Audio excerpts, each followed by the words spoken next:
Texas Stadium's affectionate fans have a rating system that belies the facts. While Tom Landry's Dallas Cowboys have won a lot of hearts, they weren't quite number one in 1980. And that's why they found themselves in a wild card matchup against the defending NFC champion Los Angeles Rams. On a Monday night in Anaheim 3 weeks ago, Danny White and the Dallas offense sputtered.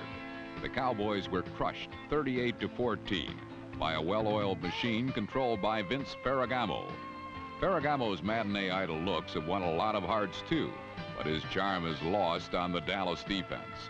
They had a score to settle with Ferragamo and the Rams, and when action commenced last Sunday, Randy White, number 54, went about settling it personally.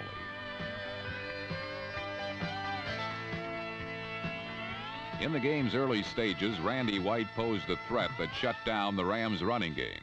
Another kind of threat was posed by rookie return specialist James Jones, number 23.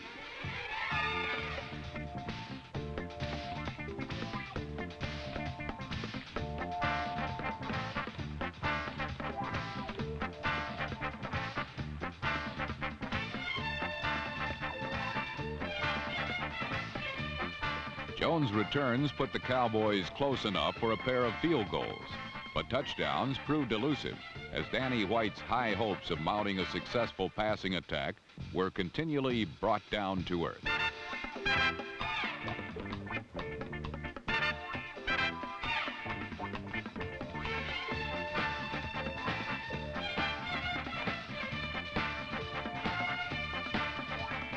The play of rookie safety Johnny Johnson, number 20, caused problems for White. Vince Ferragamo's initial passing problems were of a different nature. His goal of bombing Dallas into submission proved to be unreachable.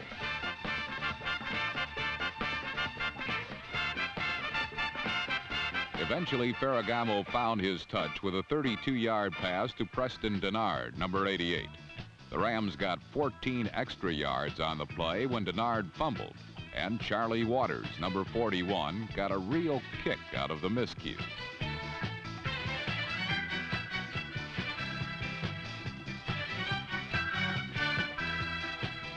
Ferragamo sought to establish a balanced attack by giving his ground game another try, and this time it worked.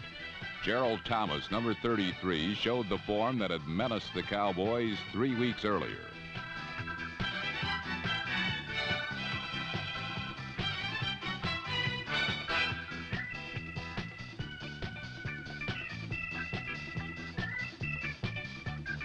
While Thomas followed this gain with a touchdown, the Rams were unable to run anywhere for the rest of the game. So in the second quarter, Ferragamo took to the air to increase the Los Angeles lead to 13-6. His deft touch enabled Denard to beat Aaron Mitchell, number 34.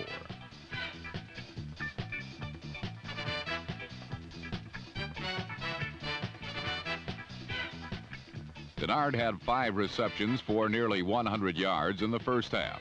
He and Ferragamo were threatening to once again wreak havoc upon the Cowboys' inexperienced secondary. All signs were pointing toward another Los Angeles romp. But Danny White had other ideas. That White could pass with precision was proven this season, but doubts about his leadership ability still lingered. The specter of Roger Staubach had haunted him throughout the season. Now White had to assert himself to prevent the Rams from turning the game into a rout. He and the Cowboys had progressed too far in 1980 to let it be otherwise.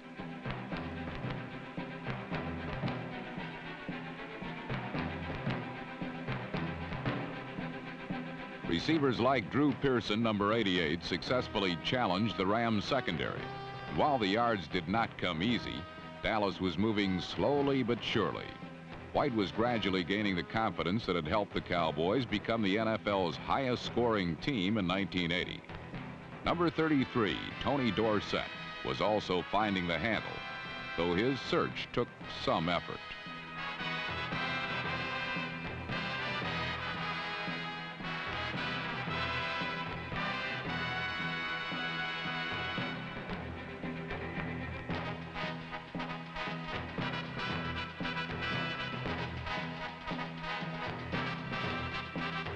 Dorsett's receiving exploits out of the backfield were only half of the story he would write in this game.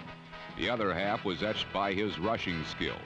He averaged more than 6 yards per carry in the first half of play, and his 12-yard touchdown dash even matters at 13 apiece.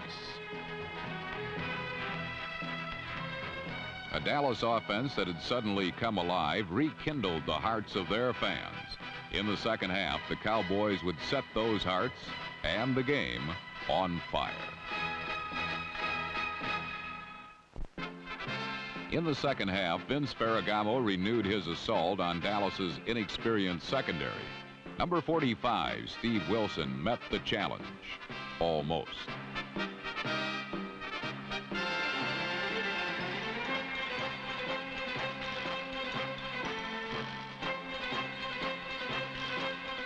The Rams were counting on the Cowboys' young defenders to lay down on the job. But Ferragamo would issue one challenge too many, and number 34, Aaron Mitchell, made him pay dearly for it.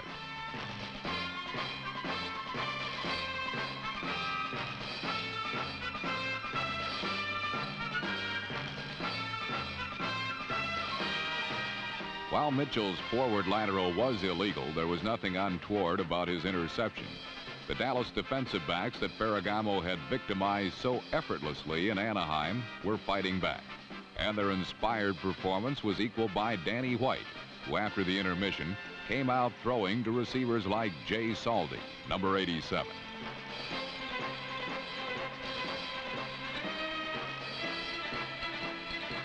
To stop Dallas, the Rams attempted a variety of blitzing techniques. Here, safety Lucius Smith, number 23, leads an assault on White. But Smith was picked up, and while blitzing linebacker Joe Harris, number 51, got through, White connected with Tony Dorsett, number 33, who laid claim to the area vacated by the pair of blitzing defenders. Despite the 10-yard touchdown, the Rams continued to adhere to the blitz, but once again it proved their undoing. Here they blitzed 3 men, but White read the alignment and isolated Butch Johnson, number 86, on man-to-man coverage.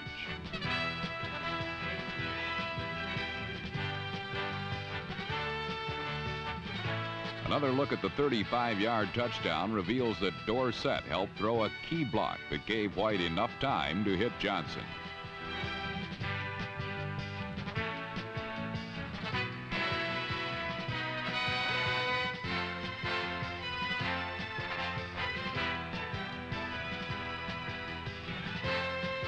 Yet another look at the score shows that White's touch was perfect as he laid the pass just over the outstretched hand of Leroy Irvin, number 47.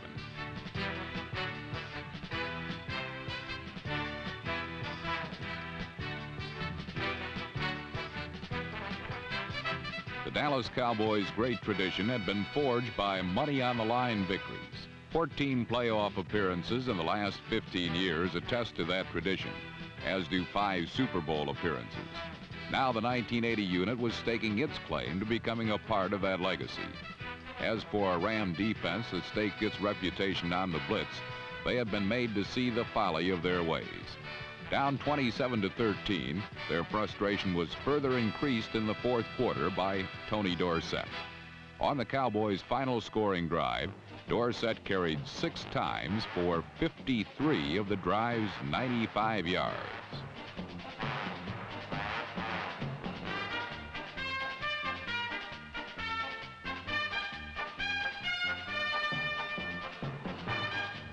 White climaxed the proceedings with his 3rd touchdown pass of the half, this one to Drew Pearson, number 88.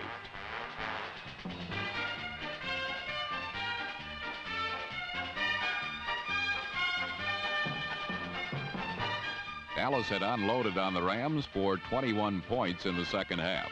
The Cowboys could do nothing wrong, while the Rams could do nothing. They totaled but 6 first downs in the final 2 periods, as Ferragamo passed for a mere 49 yards after the intermission. The Midas touch of this California Golden Boy had finally lost its luster.